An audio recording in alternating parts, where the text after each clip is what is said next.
Assalamualaikum warahmatullahi wabarakatuh.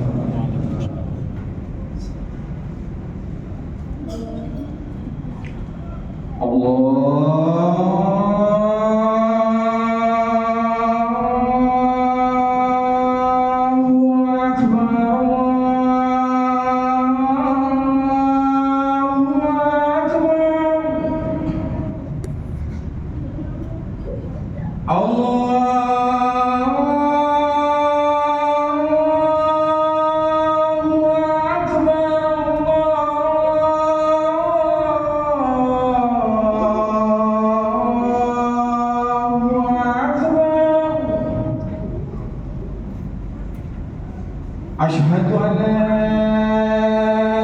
ilaha illallah.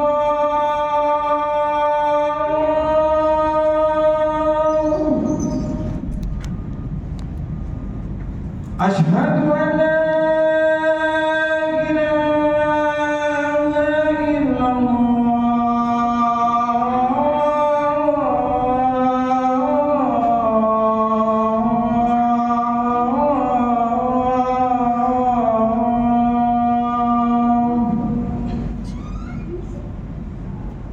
Asyhadu anna Muhammadar Rasulullah.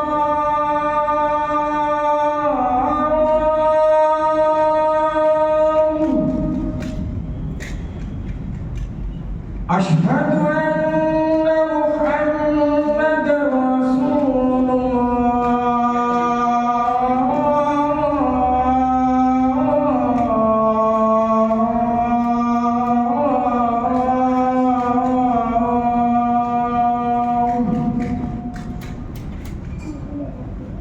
Hayya 'alas shalah.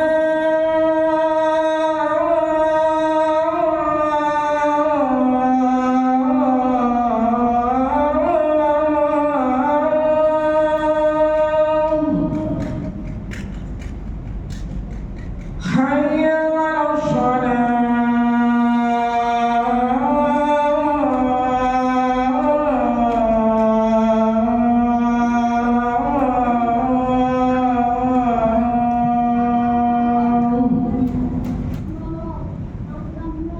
Hayya 'alal falah.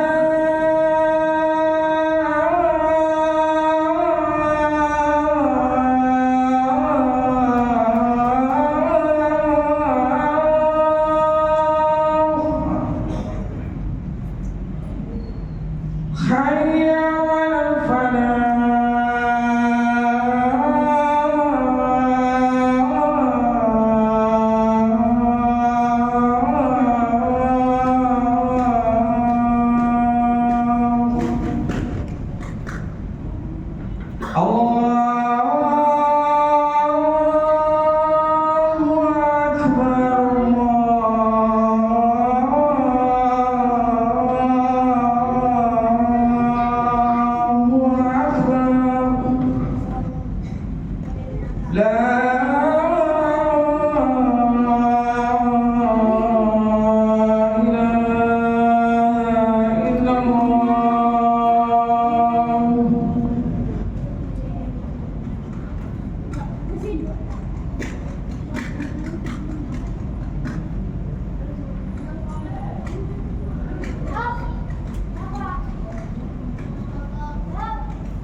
Alhamdulillahi rabbil alamin. Wassalatu wassalamu ala asyrafil anbiya'i wal mursalin wa ala alihi wa ashabihi wa man tabi'ahum bi ihsanin ila yaumiddin. Ayyuhal hadirun, usikum wa nafsi bi taqwallah faqad fazal muttaqun. Qala Allah Ta'ala fi kitabil karim, a'udzu billahi minasy syaithanir rajim. Ya ayyuhalladzina amanu taqullaha haqqa tuqatih wa la tamutunna illa wa antum muslimun. Jamaah salat Jumat Masjid Ayani yang dirahmati Allah, puji syukur bersyukur, alhamdulillah. Marilah kita panjatkan kehadirat Allah Subhanahu wa Ta'ala, karena limpahan karunia-Nya kepada kita semuanya, kita dapat hadir di tempat yang mulia ini dalam rangka untuk beribadah kepada Allah Subhanahu wa Ta'ala. Mudah-mudahan ibadah yang kita tunaikan oleh Allah Subhanahu wa Ta'ala diterima sebagai amalan sholihan. Amin, Allahumma amin. Dan mudah-mudahan dengan nikmat yang Allah berikan, kita senantiasa berupaya untuk meningkatkan kualitas pribadi kita menjadi lebih solid, lebih baik, dan mudah-mudahan dengan ikhtiar kita yang mulia itu Allah mewafatkan kita dalam keadaan husnul khatimah. Amin, Allahumma amin. Jamaah sekalian dirahmati Allah, Nabi Muhammad sallallahu alaihi wasallam menceritakan dalam salah satu hadis beliau bahwa neraka itu demikian luar biasa panasnya. Disampaikan oleh Nabi, abu yang ada di neraka ketika mengenai kaki kita, maka dapat menjadikan apa yang ada di kepala kita mendidih. Karena itu Nabi dengan kecintaan kepada umatnya, Nabi senantiasa berwasiat, bahkan Nabi senantiasa menunjukkan betapa cintanya Nabi kepada kita umatnya, sampai sebelum ajal yang paling akhir nyawanya diambil, Nabi mengeluarkan kalimat terakhirnya adalah ummati, ummati, ummati, umatku, umatku, umatku. Karena itu betapa kecintaan Nabi kita sangat besar kepada umatnya, bahkan mungkin tidak ada bandingannya cinta kita kepada Nabi Muhammad yang sebesar itu. Nah, jamaah sekalian dirahmati Allah Subhanahu wa Ta'ala, Nabi mengingatkan kita semuanya agar dapat menghindarkan diri dari siksa api neraka itu, sekalipun dengan amalan-amalan yang remeh pun harus dikerjakan untuk dapat menyelamatkan kita dari siksa api neraka. Nabi menyatakan kalimat yang sederhana. Satu, bersedekahlah meskipun dengan sebutir korma. Nabi menyatakan, ittaqun naro walau bisyikki tamratin. Takutlah kamu sekalian terhadap neraka, sekalipun itu hanya melalui sedekah dengan sebutir kurma. Nah, jamaah sekalian dirahmati Allah, ini kalimat sederhana yang menunjukkan apa yang dapat kita mampu untuk kita dedikasikan, untuk kita persembahkan menjadi amal kebajikan. Jangan sampai ada yang terlewatkan dalam hidup kita. Kalau kemampuan kita memiliki harta yang sekecil apapun, jangan sampai kemudian melalaikan kita untuk dapat mengantarkan kita menuju surga Allah Subhanahu wa Ta'ala. Karena ketika kita terhindar dari neraka Allah Subhanahu wa Ta'ala, pasti tidak ada tempat lain, berarti kita berada di surga Allah Subhanahu wa ta'ala. Bahkan Nabi kemudian menyatakan, kalau engkau pun tidak memiliki sebutir pun, Nabi menyatakan, ittaqun nara walau bi syiqqi tamratin. Takutlah kamu terhadap dahsyatnya neraka itu walaupun dengan sebutir pun. Fa'il lam tajid, kalau dengan sebutir kurma saja kau tidak memilikinya, tidak dapat memilikinya, maka bersedekahlah di kalimatin thayyibatin, dengan kalimat yang baik. Jamaah sekalian dirahmati Allah, kalimat baik oleh Nabi kita Muhammad SAW. Nabi menyatakan kalimatani khafifatani fil lisan wa saqilatani fil mizan. Ada dua kalimat yang ringan betul di lisan kita, tapi nanti di akhirat timbangannya sangat berat. Nabi menyatakan yaitu kalimat subhanallah walhamdulillah.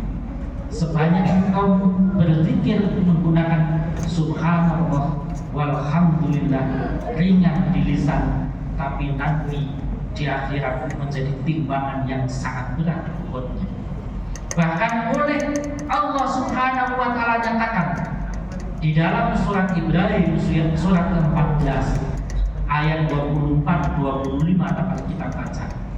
Alam taro kaifa daraballahu matalan kalimatan thayyibatan kasyajaratin thayyibatin asluha sabitun wa farquha fis sama tuti ukulaha kullahinin bi rabbih. Tidakkah engkau perhatikan, kata Allah, Allah membuat perumpamaan kalimat yang baik itu seperti pohon yang baik. Pohon yang baik itu akarnya masuk menghujam dalam tanah, cabang-cabangnya menjulang tinggi, lalu kemudian ia senantiasa memberikan buah untuk orang lain, untuk makhluk lain, semata-mata karena izin Allah Subhanahu wa ta'ala. Maka jemaah sekalian dirahmati Allah, kalimat thayyibah dalam kehidupan kita, mungkin hidup kita anggap sederhana, tapi dalam pandangan Allah Subhanahu wa ta'ala memiliki akar yang demikian kuat sampai di arsy Allah. Maka setiap kita mengucapkan kalimat thayyibah, Allah menjadikan banyak kebajikan-kebajikan dalam kehidupan kita di dunia. Yang kedua, kata Nabi, amalan sederhana yang harus kita hindari untuk supaya kita terhindar dari neraka. Nabi menyatakan ittaqul la'anain, takutlah engkau terhadap dua perkara sederhana yang dapat melahirkan orang melaknat. Yang pertama Nabi menyatakan, lalu kemudian para sahabat bertanya, qalu wa mal la'anain ya Rasulullah. Dua perkara yang menimbulkan laknat sederhana dan perbuatan sederhana itu apa ya Rasulullah? Nabi menyatakan, alladzi yatakhalla fi thariqin nas, orang yang membuang hajat di jalan yang banyak dilalui manusia. Seringkali orang lalu-lalang kemudian terhalang karena perilaku kita di dalam buang hajat. Bukan saja buang hajat dalam aspek kita, kemudian buang hajat kita sendiri, kadang kemudian artinya buang hajat membuang sampah. Nah, kita membuang sampah sembarangan. Bahkan dalam kehidupan kita sekarang, dulu orang di tempat-tempat yang tidak boleh dibuang sampah dikasih peringatan. jangan buang sampah di sini. Ternyata tidak mempan. Sekarang lebih keras doanya, ya Allah, cabutlah nyawa apabila aku membuang sampah di sini. Buatkan dari betapa menjadikan hal sederhana kita terlambat karena berlaku sederhana. Karena itu jamaah sekalian dirahmati Allah Subhanahu wa taala, Nabi menyatakan takutlah kamu terhadap perkara sederhana yang kemudian engkau memperoleh siksa Allah Subhanahu wa taala. Yang kedua, Nabi menyatakan engkau mengganggu dari tempat yang biasanya manusia bernaung. Kadang-kadang kehidupan kita yang bisa di halte, bisa di terminal, yang tempat orang bernaung kadang-kadang, lalu kemudian kita melakukan tindakan-tindakan sederhana yang sebetulnya menjadikan orang lain tidak nyaman dan akhirnya menumpang, maka faktanya itu boleh Rasul dinyatakan sebagai laknat kepada kita yang pelaku orang itu terganggu dalam kehidupan. Yang ketiga, Nabi menyatakan perkara sederhana bersikap adil.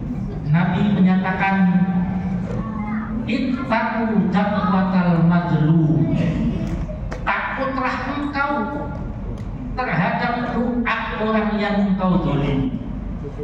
Maka kehidupan kita kadang seringkali sederhana, kadang-kadang kita tidak menyadari itu sebuah kezaliman.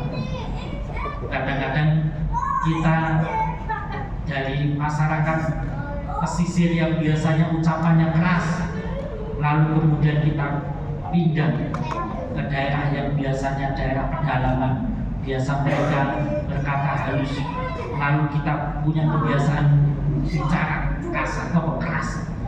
Nah itu saja seringkali kemudian dapat menyinggung orang lain. Maka setiap kita kemudian dalam aspek budaya diberikan kalimat-kalimat bijak oleh para pendahulu kita, di mana bumi dipijak, langit harus dijunjung. Artinya apa? Jangan lupakan setiap kita hinggap di suatu tempat pasti ada adat istiadat, nilai-nilai luhur yang kemudian berlaku yang kita harus pahami. Karena itu dalam hidup orang tersinggung dan kezaliman itu melahirkan kepada kita dia berdoa kepada Allah Subhanahu wa taala karena merasa terzalimi atas perilaku kita. Yang keempat, Nabi menyatakan amal sederhana menjauhkan dari neraka Allah. Berkumpullah dengan orang-orang yang jujur. Allah Subhanahu wa taala menyatakan dalam surat At-Taubah ayat 119, A'udzu billahi minasyaitonir rajim. Ya ayyuhalladzina amanu taqullaha wa kunu ma'as-shadiqin. Hai orang-orang yang beriman, takutlah engkau kepada Allah, yaitu dengan engkau senantiasa menjadi pribadi yang menyertai orang-orang yang jujur. Nah jamaah sekalian dirahmati Allah, kehidupan kita semakin adil, kejujuran semakin kritis, apalagi dalam kehidupan yang demikian penuh artifisial, penuh kepura-puraan, maka kita ada teknologi artifisial, yaitu artificial intelligence, kecerdasan buatan. Maka cerdas yang dibuat-buat dalam era kehidupan kita, demikian pula banyak perilaku kita kemudian seringkali menghadirkan kepada kita kepura-puraan. Apalagi kemudian kita ingin menjadi pribadi yang terkenal, ingin menjadi pribadi yang memperoleh penghasilan dari media sosial dan lain sebagainya, yang kemudian ingin monetasi, maka seringkali kita dihadapkan pada pribadi yang jauh berbeda dengan kehidupan kita sejatinya. Yang kelima, Nabi menyatakan perilaku sederhana menghindarkan surga, menghindarkan neraka Allah adalah biasa tersenyum kepada saudara. Nabi menyatakan la tahqiranna minal ma'rufi syai'an. Jangan sekali-kali engkau menganggap remeh perilaku kebaikan itu sekalipun kecil. Walau antal akhaka biwajhin talqin, yaitu sesederhana engkau menampakkan wajahmu berseri-seri kepada saudara. Maka jemaah sekalian Allah, di era kompetitif yang demikian luar biasa, di era yang kemudian kita semakin mendekati politik, mungkin pilihan-pilihan politik yang berbeda, yang demikian banyak isu, jangan sampai kemudian wajah kita tidak menghadirkan kebahagiaan bagi saudara kita yang lain. Mudah-mudahan khutbah yang singkat ini bermanfaat untuk kehidupan kita di dunia dan akhirat, dan mudah-mudahan kita dapat mengerjakannya sehingga kita memperoleh janji Allah Subhanahu wa Ta'ala, terhindar dari siksa api neraka Allah Subhanahu wa Ta'ala. Aku qauli hadza wa astaghfirullah wa lakum fastaghfiruhu innahu huwal ghafurur rahim.